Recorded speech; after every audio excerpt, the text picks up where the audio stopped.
What are you staring at, human? The words cut through the great hall like a blade drawn too quickly. Every voice died, every step froze, and even the banners hanging from the stone walls seemed to stop breathing for a heartbeat. Evan did not answer right away. He was standing alone in the center of the hall, unarmed by order, surrounded by beings who could end his life with a gesture. Yet it was not fear that held him still. It was her. Princess Althea of Virelian stood beneath the high golden windows, sunlight pouring around her like a crown made of fire. Her long blonde hair flowed over green and gold armor shaped for both war and royalty, and a turquoise-jeweled crown rested above piercing blue eyes that did not blink. Her gaze locked onto Evan, and in that instant the world narrowed to a single point between them. "I asked you a question," she said again, calmer now, more dangerous for it. "Humans are known for their manners, or is that another lie?" A ripple of quiet laughter passed through the alien nobles lining the hall. Evan felt it like a weight pressing against his ribs, but he did not look away.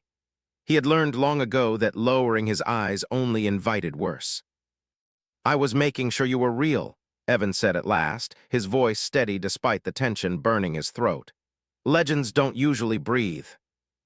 The laughter vanished. Spears shifted. Guards in silver armor stepped forward, their weapons humming softly with alien energy. Althea raised one finger, and they stopped instantly. "Interesting," she murmured, studying him as if he were a puzzle missing its final piece. "Most humans stare at the floor when they meet my eyes. You stare back as if you expect something." Evan swallowed. He had not planned this moment, had not planned to speak at all. He was a translator, nothing more, dragged into this hall after the human delegation was slaughtered outside the city walls. Survival had become a thin thread, and somehow he was still standing. "I don't expect," he said carefully. "I wonder." That word seemed to please her, or trouble her. He could not tell which was worse. She stepped down from the dais, each movement precise, controlled, the jeweled pendant at her chest catching the light. With every step she took toward him, Evan felt the weight of history pressing closer. This was the empire that had crushed 3 human colonies in a single year. This was the princess rumored to command fleets before she was 20. And now she was standing an arm's length away.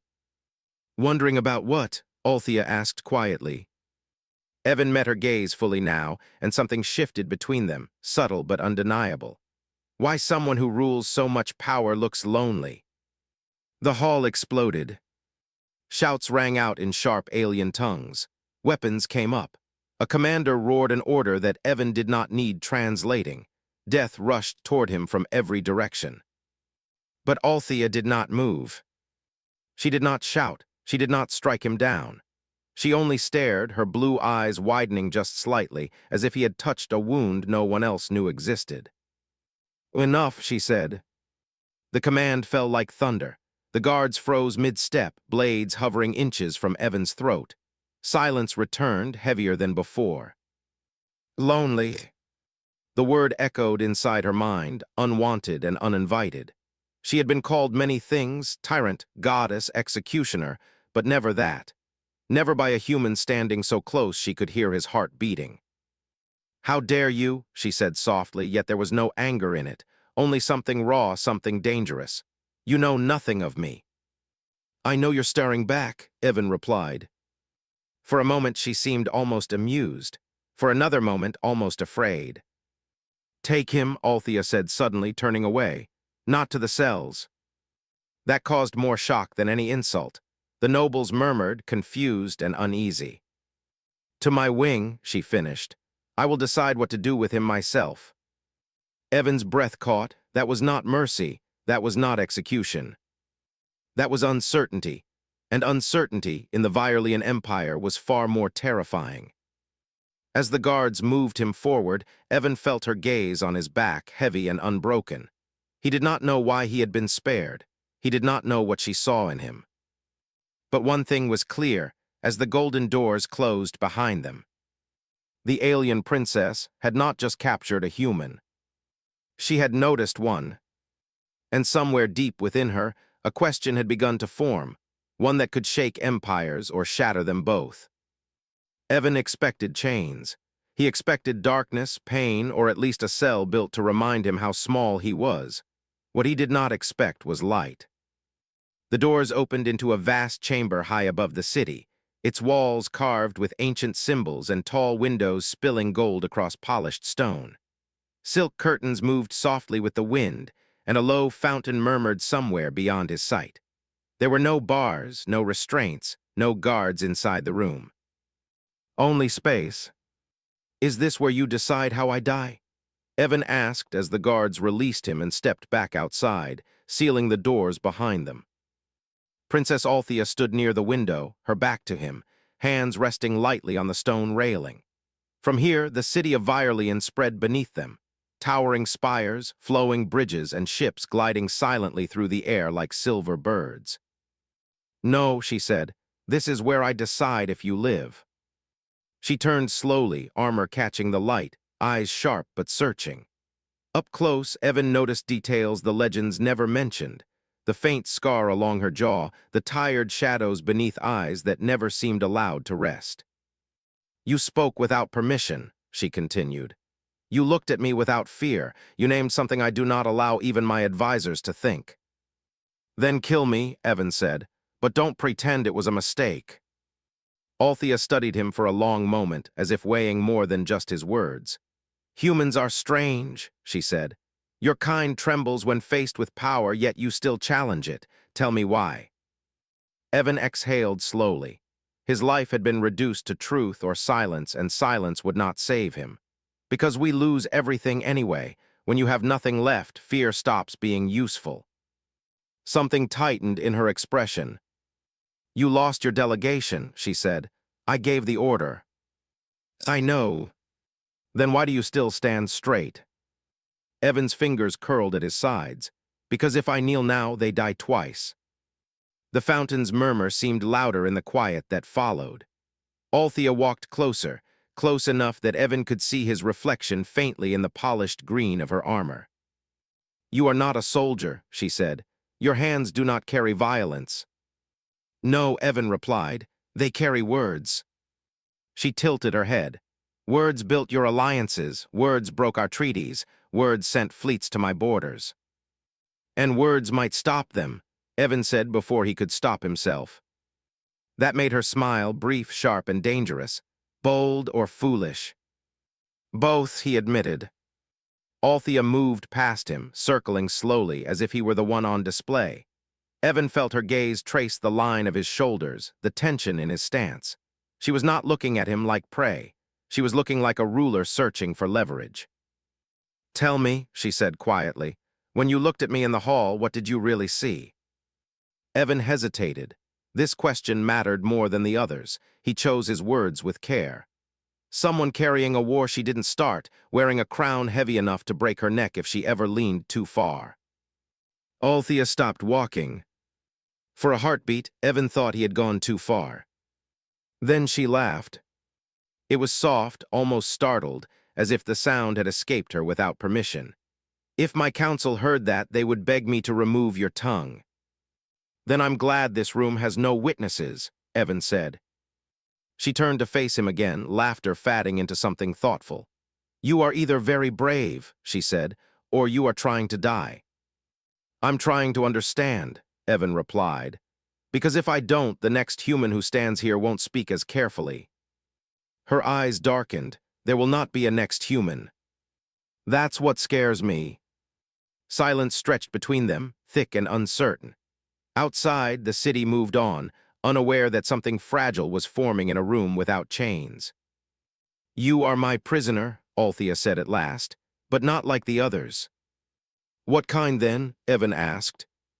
Her gaze held his, steady and unreadable, the kind that asks questions. She stepped back toward the window, dismissing him without a gesture. "You will stay here, you will eat what I eat, you will answer when I ask." "And if I refuse?" Evan asked. Althea did not look away from the city. "Then I will finally decide you were wrong about me." The doors did not open, the guards did not return. Evan was alone with his thoughts, and with the growing realization that the most dangerous place in the Empire was not a cell. but the space inside the mind of an alien princess who had begun to wonder about a human. And wonder, he knew, always demanded a price. Night came to the chamber without warning. The sun had slipped behind the jagged spires of Virelian, and shadows stretched across the polished stone floor like fingers reaching for him. Evan sat by the fountain, its soft murmur filling the silence, but he did not sleep. He had been alone with Princess Althea for hours, and yet he knew he understood nothing of her, except that her gaze lingered in his mind far longer than her presence. A soft sound made him look up. Althea had returned. She moved without the pomp of the court, her armor replaced by a flowing robe of green and gold that reflected the faint moonlight. She carried a small tray, and on it was food he had never seen, crystalline fruits, steaming bowls of something fragrant, liquids that shimmered in their containers. "Eat," she said simply, placing the tray on the stone beside him, "and stop staring at me as if I might vanish." "I'm not sure I can," Evan admitted. "I've been staring at you since the hall." She knelt a few feet away, her eyes locked on his. "Then perhaps you will learn," she said. "But only if you answer me honestly. Tell me, human, why do you risk everything to speak freely to me, even now when your life is mine to take?" Evan hesitated. Most people would have lied, would have claimed diplomacy or duty.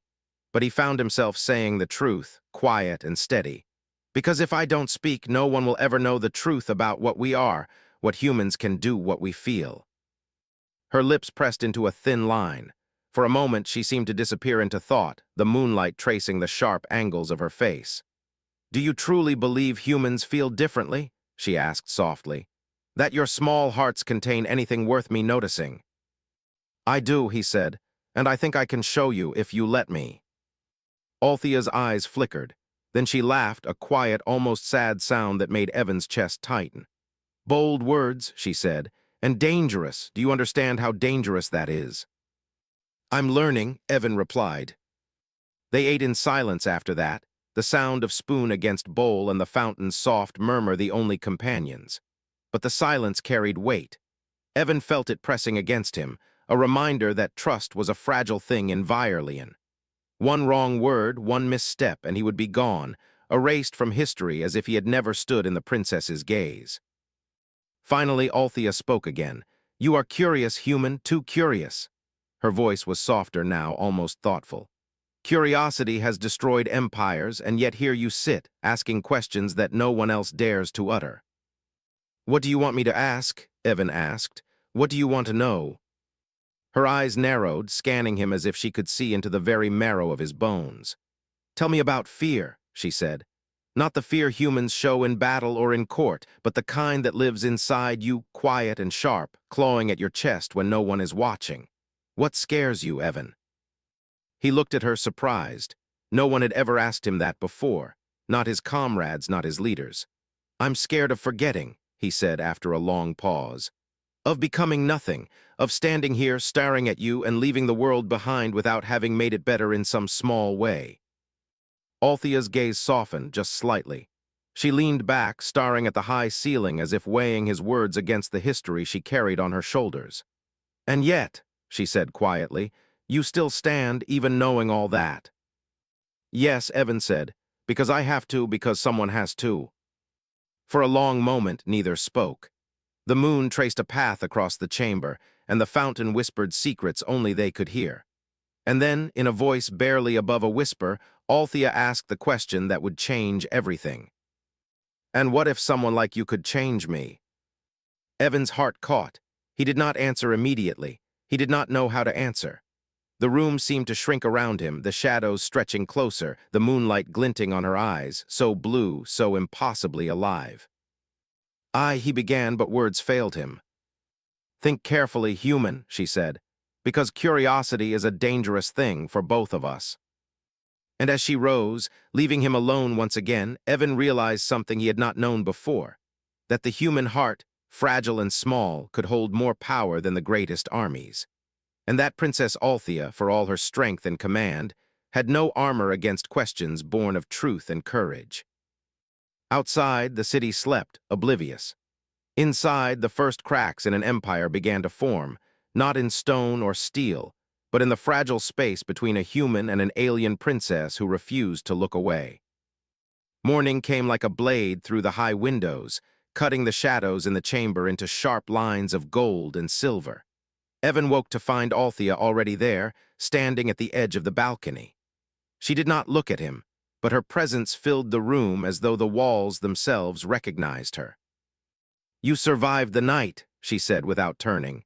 Her voice was calm, but there was an edge to it that made him cautious.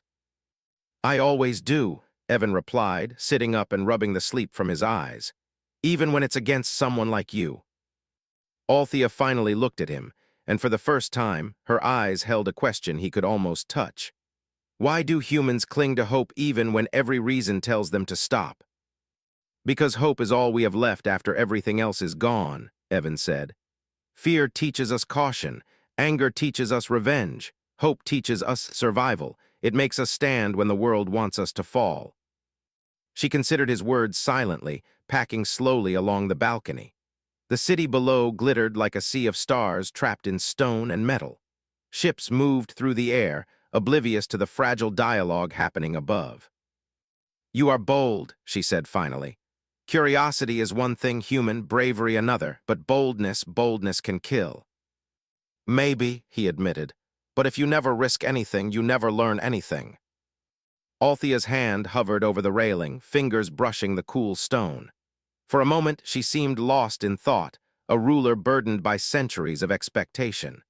Then she turned, piercing him with a gaze sharper than any blade. "Very well," she said.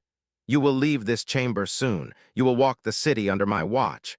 You will see what my people see, and perhaps you will understand why I do what I do." Evan rose, cautious excitement prickling his nerves. "And if I refuse?" Her lips curved in a dangerous smile. "Then you will understand the consequences of human pride." The guards opened the doors, and Evan followed her out onto the balcony. The city was alive below, alien and magnificent. Towering spires, bridges that seemed to float, and people moving with precision and purpose. Everywhere there was order, discipline, and beauty, but also a quiet tension, as if everyone was aware of the empire's fragility, even if they could not name it. Althea led him down winding staircases, through corridors carved with ancient runes, and finally into the streets themselves. Evan had never imagined anything like it. Humans could build wonders, yes, but Virelian City was alive, breathing, and perfect in a way humans could not comprehend. Yet amidst the beauty, he noticed the fear. Citizens bowed when she passed, eyes averted, whispers fading when she drew near. And still, she walked among them with a calm that made Evan's stomach tighten. "Why are they afraid of you?" he asked quietly, keeping pace beside her. "Because I hold their lives in my hands," Althea said, "and because I am the one they cannot betray." Evan frowned. "And yet you did not strike me in the hall." She paused, turning to him with that piercing gaze that had first held him captive. "Because you are different," she said simply. "I do not know why yet, but I see it. You do not belong to fear. You do not bow to my presence because you must. You bow because you choose to." He swallowed. That was more dangerous than any sword. Recognition, judgment. And somewhere deep in her words there was a warning: step too close, and even her curiosity could destroy him. They continued through the streets until they reached a market square bustling with life. Strange creatures bartered and moved with precision, and Evan felt the weight of 1,000 eyes on him. Not all were fearful. Some were curious, some cautious, some hopeful. Althea's hand brushed his arm lightly. "Observe everything," she said. "Every glance, every whisper. There is a story here, and you must see it before you speak again." Evan nodded, aware of the unspoken trust she was placing in him. To walk unguarded in her empire beside the most powerful being he had ever met was both a gift and a threat. He realized then that his survival depended not on strength, not on skill, but on understanding her, and perhaps, slowly, on letting her understand him. And in that understanding, he felt the first stirring of something terrifying and beautiful: connection. Something neither human nor Vireleonian had allowed themselves in a century. And for the first time, Evan wondered if the war that had brought him here could end, not with weapons, but with trust. But trust, he knew, was the sharpest blade of all. Evan walked beside Princess Althea through the twisting streets of Virelian's capital, feeling the tension of 100 unseen eyes on his back. Every step was a lesson, every whisper a reminder of the Empire's reach. And yet he could not pull his gaze from her.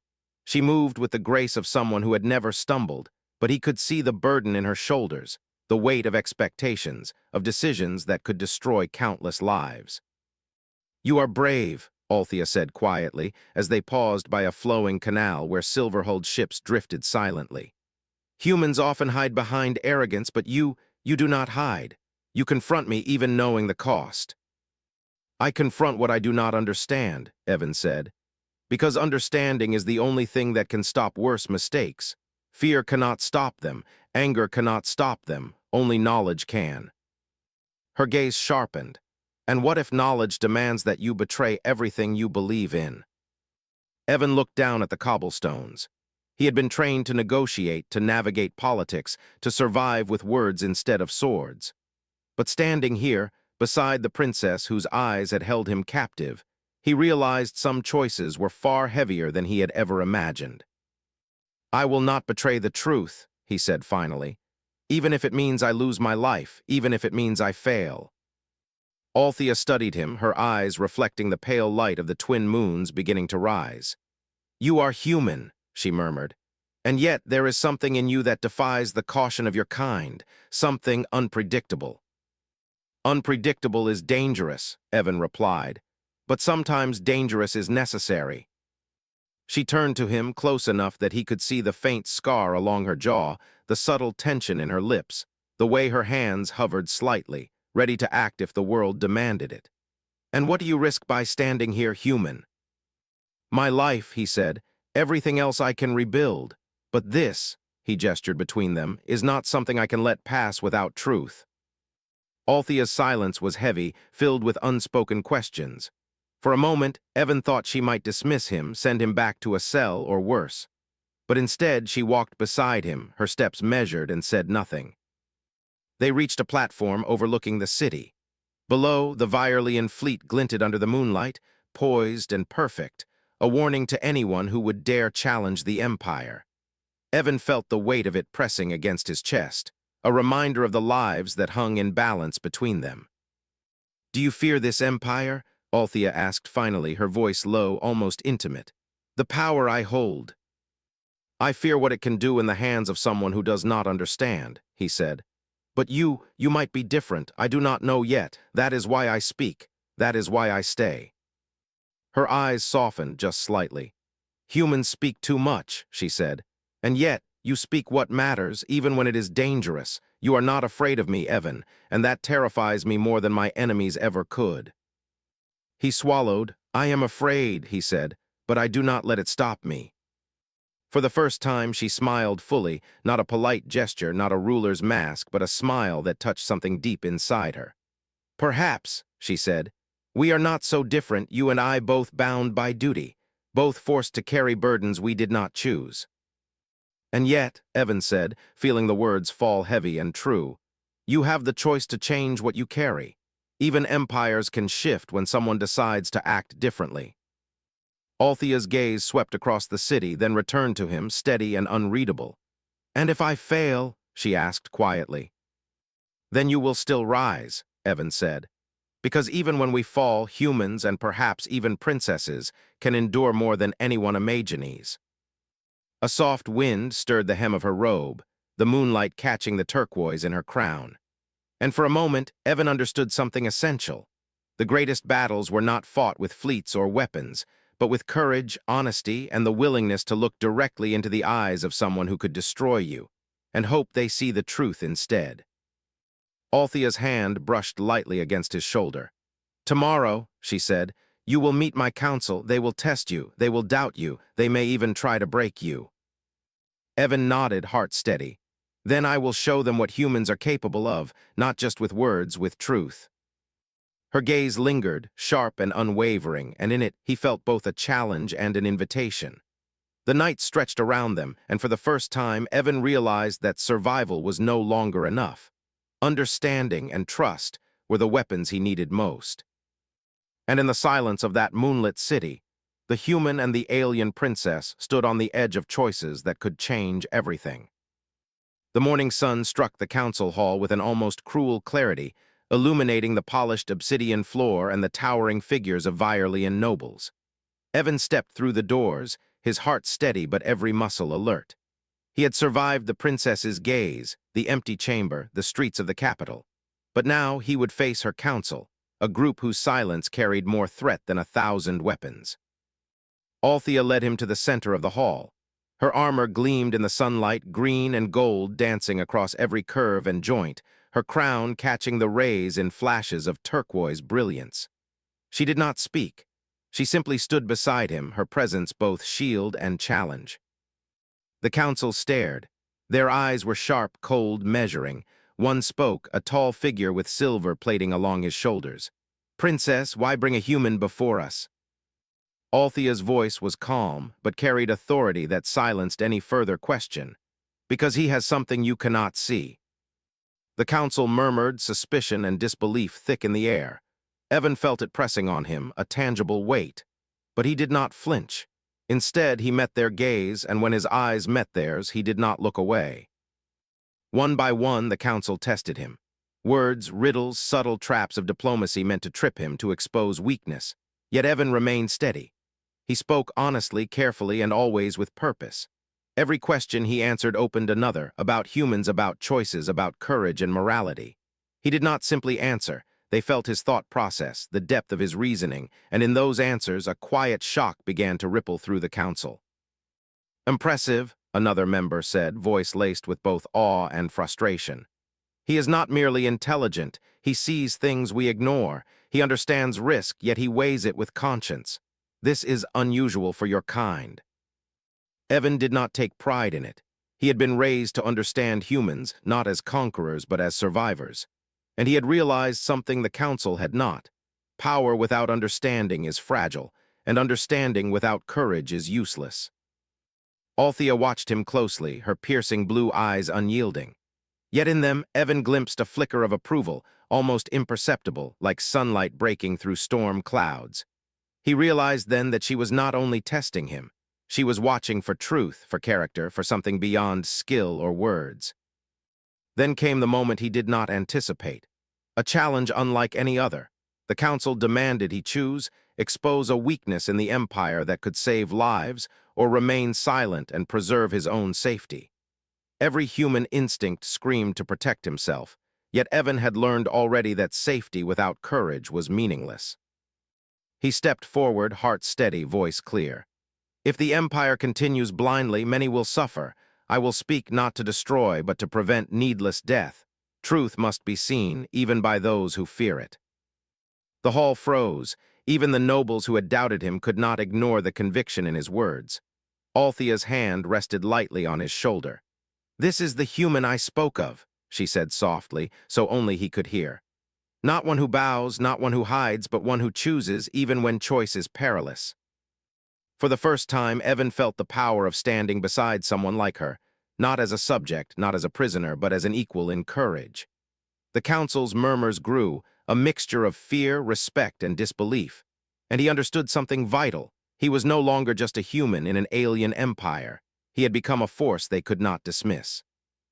Althea's eyes held his, and he knew this was not the end. This was a beginning. Every question, every doubt, every fear that had been planted in the hall now had to be faced together.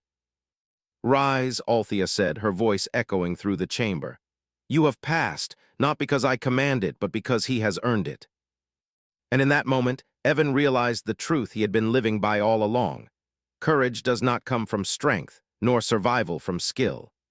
Courage comes from choosing to stand, to speak, and to trust, even when the eyes of the world are upon you, even when the gaze that first held you captive still weighs heavy on your heart. Outside the hall, the city waited. Within it, a fragile hope had begun to bloom, born of a human who dared to meet an alien princess and refused to look away. The city slept under the soft light of Virealian's twin moons, but Evan could not. He stood at the balcony of the chamber, the wind stirring his hair, the distant hum of ships in the sky echoing through the night. Behind him, Althea approached silently, her footsteps careful yet commanding, as though she moved through shadows like a queen among mortals. "You passed," she said quietly, standing beside him. Her blue eyes reflected the moonlight, piercing yet gentle. "Not because the council allowed it, because you dared to show them what I saw in you from the beginning." Evan exhaled slowly. "I don't feel like I passed, I feel like I've just begun." Althea's gaze lingered on him, heavy and unreadable. "Do you know why I let you speak, Evan?" He shook his head. "Because I think you wanted to see the truth." Her lips curved slightly. "Partly, but more than that, because I trusted you." The word struck him with unexpected force. Trust from the Princess of Virelian was not given lightly. It was a weapon, a responsibility, a tether that could bind or sever lives. And somehow he felt honored, terrified, and exhilarated all at once. "You see," she continued, her voice soft now, "an empire is built of walls, of orders, of power no human could imagine. But it is fragile, Evan. Fragile because it depends on obedience, fear, and the illusion of perfection. You remind me that even the strongest walls can be questioned, and that is both dangerous and necessary." Evan turned to her, feeling the weight of her words settle in his chest. "Then I will continue to question," he said, "even if it scares everyone, including you." Althea studied him, the shadows of her crown brushing the line of her jaw. For a heartbeat, she seemed unsure, as if she weighed the world against the pulse of a single human heart. Then she stepped closer, close enough that he could feel her warmth, the faint scent of jasmine and metal. "You have changed something in me," she said. "Not by words alone, but by courage, by refusing to look away even when fear demanded it." Evan swallowed. "I didn't change you," he said. "I just stood where you could see me." She laughed softly, a sound that made the air between them tremble. "Perhaps that is enough." For a long moment, they simply stood there, the wind carrying the sound of the city below, the weight of empires above, and the fragile thread between them stretching taut. Evan realized then that he no longer feared her. Not completely. Not in the way humans feared the impossible. He respected her, yes, but he also recognized something more dangerous: connection. "Evan," Althea said finally, her gaze holding him fast, "whatever comes next, war, peace, or the storms in between, you will stand with me." He did not hesitate. "I will stand, even if it means walking into the unknown." Her hand brushed briefly against his, the faintest contact that carried more meaning than 1,000 crowns or fleets. "Then we will face it together," she said. And in that moment, the human and the alien princess understood something both terrifying and exhilarating. The world had not shifted yet, but they had. One glance, one choice, one unflinching act of courage had begun to rewrite everything. Evan felt the weight of her gaze, but it no longer held him captive. Instead, it challenged him, called him, invited him into a future neither human nor Vireleonian had dared to imagine.